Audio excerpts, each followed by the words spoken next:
तो हुकूमत का रिस्पांस वैसा ही रहा जो 26 नवंबर को था, तो फिर इफेक्टिव हो पाएगी तहरीक ये? जाहिर है, मुस्तकबिल ये तो आप और मैं देखेंगे ना। ना आप तहरीक चला रहे हैं, ना मैं चला रहा हूँ, ना हमने क्रश करना है उसको, ना आपने करना है। तो पहले से कोई कयासराई करना कि होगी कामयाब नहीं होगी। मेरी जो 24 और 26 नवंबर की, 24 25 26 नवंबर जो लोगों की मोबिलाइजेशन थी, जो अवाम को निकाला गया, उसके ऊपर जो मेरा सवाल था वो ये था कि मकसद इस सारे का क्या है। मैं बार बार ये बात करता हूँ, तहरीक इंसाफ जो है वो जमहूरियत में यकीन रखने वाली पार्टी है, वो आइन और पार्लियामान में यकीन रखने वाली पार्टी है। तो ये तो कभी भी तहरीक इंसाफ ने नहीं कहा ना कि हम लोग लाएंगे, इस्लामाबाद पहुंचेंगे और शाराए दस्तूर के एक कोने से शुरू होंगे और फॉरेन मिनिस्ट्री के ऑफिस से शुरू होंगे, उसके बाद election commission, supreme court, parliament, president house, prime minister house, सबको हम तहस नहस कर देंगे। तो उन्होंने कभी भी नहीं कहा ना। तो लोग वहां पर जाके खुद ब खुद तो उसका नतीजा नहीं निकलना ना। उसका नतीजा निकलना है किसी मुज़ाकरात के जरिए। किसने मुज़ाकरात करने, किससे मुज़ाकरात करते हैं, किन बातों में मुज़ाकरात करने हैं, इसके अंदर तो कोई इबाम ही नहीं होना चाहिए ना जब लोगों को। तो अभी भी अगर ये तहरीक चलने जा रही है तो बड़ी वाज़ेह, मुझे मेरे ख्याल में तो प्रेस कॉन्फ्रेंस करके बताना चाहिए। हम जब लोग पहुंचेंगे, ये लाएमल होगा, ये हमारे मुतालबे हैं, इससे हम बात करने को तैयार हैं, उसके बाद लोगों को निकालना चाहिए। तो इस पे आपने मुज़ाकरात का जिक्र किया ना, अब शाह महमूद साहब ने, यास्मीन राशिद साहिबा ने और 2-4 लीडरान का नाम भी शामिल है, उन्होंने ख़त लिखा कि सियासी मुज़ाकरात होने चाहिए। ख़बर ये सामने आई कि खान साहब नहीं चाह रहे थे कि ये बात बाहर निकले इस तरह से। तो जो लोग असीरान हैं, जो जेलों में हैं, बेशक अब राना साहब भी तारीफ़ कर रहे हैं इमरान खान साहब की कि जेल बहुत अच्छी काट रहे हैं, वो मुझे भी सरप्राइज़ कर दिया उन्होंने। लेकिन क्या आगे भी जेल ही काटनी है? सियासी मुज़ाकरात के लिए अगर लेटर लिख रहे हैं पार्टी के सीनियर लोग, तो उसकी मुखालिफत क्यों करने का जवाब पैदा हो जाता है? ये तो अब आप मुझे कह रहे हैं कि कुछ लोगों ने आपको कहा है, मैंने ऐसा कोई पब्लिक स्टेटमेंट नहीं सुना।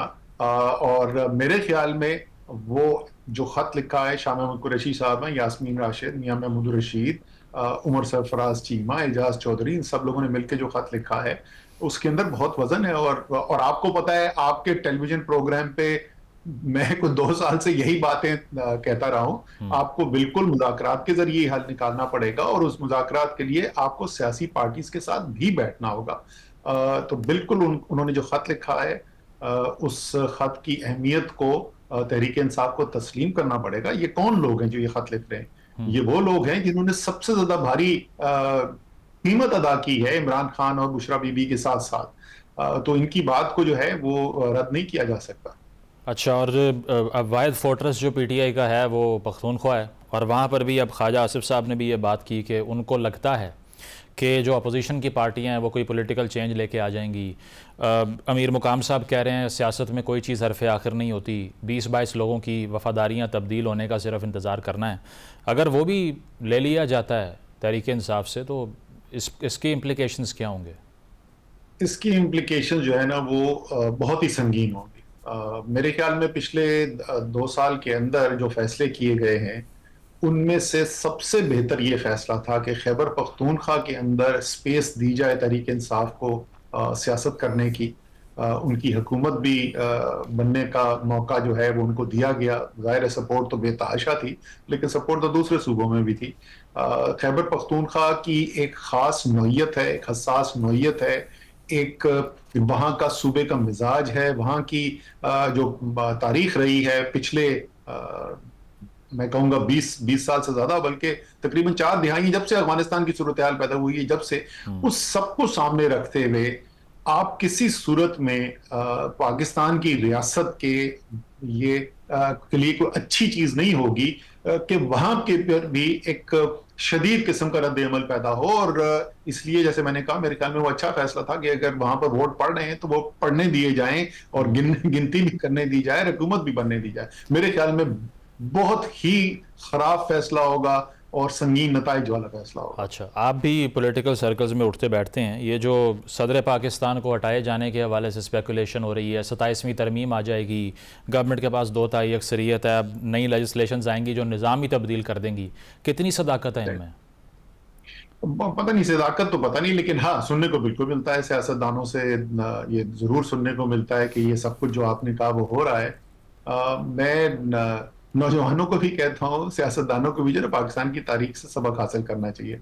सिर्फ जाके तारीख पढ़ लें कि सिकंदर मिर्जा साहब ने जब मार्शल लॉ लगाया 1958 में, पहले जस्टिस मुनीर की जजमेंट आई, वो यही है ना कि 26वीं तरमीम से भी सबको जोड़ा जाता है। तो पहले जस्टिस मुनीर की का फैसला आया, तारीख साज फैसला उन्होंने दिया।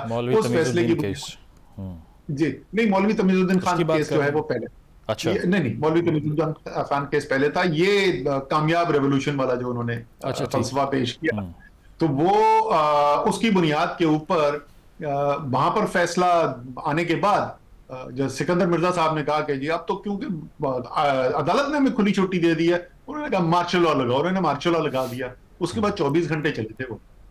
24 घंटे के बाद जनरल अयूब ने फैसला किया कि बंदूकें हमारे पास, मार्शल लॉ हमारी ताकत में रख रहा है, तो ये किस सिलसिले में यहाँ पे बैठे। इंटरेस्टिंगली अयूब साहब 8-10 घंटे के लिए पाकिस्तान के वजीर आजम भी रह चुके हैं। सही। तो ये अगर आप सूरत हाल पैदा कर देंगे जहां पे कोई जमहूरी निजाम ही नहीं बचेगा, तो अगर जमहूरी निजाम नहीं बचेगा तो सियासतदानों की क्या जरूरत है भाई, तो फारिग करें, घर जाएं। अच्छा, और on the last note, Punjab assembly में मरीम साहिबा की स्पीच के दौरान एहतजाज करने की वजह से अरकान को डी-सीट करने की बातें हो रही हैं, और जो मलिक अहमद ख़ान साहब ने प्रेस कॉन्फ्रेंस करके उन्होंने दिफा भी किया इस चीज़ का कि स्पीकर के इख्तियारात जो हैं वो हमें अलाउ करते हैं। तो लगता यही है कि नो टॉलरेंस पॉलिसी है PMLN की, और वो ये फील करते हैं कि पहले वो ज़ेरे अताब थे आपके दौर में और अब उनकी बारी आ गई है तो वो भी काम नहीं करेंगे।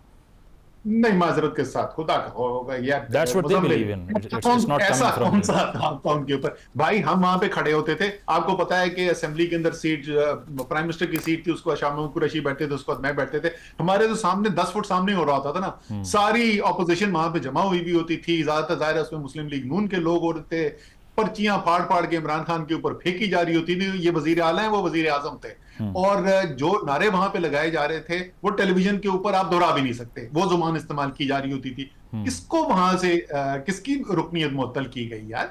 ट्रू, वो तो नहीं हुआ, लेकिन शेख रशीद साहब या दीगर जो वज़रा थे हफ्ते पहले ऐलान कर दिया करते थे कि अगले हफ्ते नैब उसको उठा लेगी, उसको उठा लेगी। तो ये विच हंट तो चल रहा था ना, अब उसमें तेजी आ गई है, ये फर्क है। हाँ, वो तेजी, ये मैंने इरफान सिद्दीकी साहब का बयान आया था, उस पर मैंने यही कहा था कि बिल्कुल क्या उस वक्त भी ऐसे कुछ काम हुए जो जमहूरियत के अंदर नहीं होने चाहिए, और वो जमहूरियत का फायदा नहीं है उन कामों के अंदर, बिल्कुल हुए, लेकिन हम उन 2 दर्जन या 1.5 दर्जन लोगों की गिरफ्तारी के ऊपर, जिस वक्त हम कहते हैं कि ये नहीं मुनासिब था, तो यहाँ तो भाई 15,000 से ज्यादा लोग गिरफ्तार हो चुके हैं, कोई मुकाबला ही नहीं है। तो ये कहना कि वो भी तो होता था और अभी भी होता है, मादत के साथ, इसमें वजन नहीं है इस आर्गुमेंट। अच्छा, लास्टली एहतजाज में शिरकत करके आप सरप्राइज तो नहीं देने वाले, या सिर्फ सॉलिडारिटी शो करेंगे? नहीं, मैं तो, मेरी तो तमाम तर हमदर्दियां जो हैं ठीक है, वो तहरीक इंसाफ के साथ हैं, लेकिन मेरी तजवीज 2 साल से वही है जो आज शाह महमूद कुरैशी और यास्मीन राशिद और एजाज चौधरी और महमूद रशीद और उमर सरफराज चीमा कह रहे हैं, मुज़ाकरात करें और उसको जरिए हल निकालें। मुज़ाकरात ही हल है। बहुत शुक्रिया, असद उमर साहब हमारे साथ मौजूद थे। ब्रेक शामिल करते हैं, ब्रेक के बाद वापस आएंगे। Stay with us.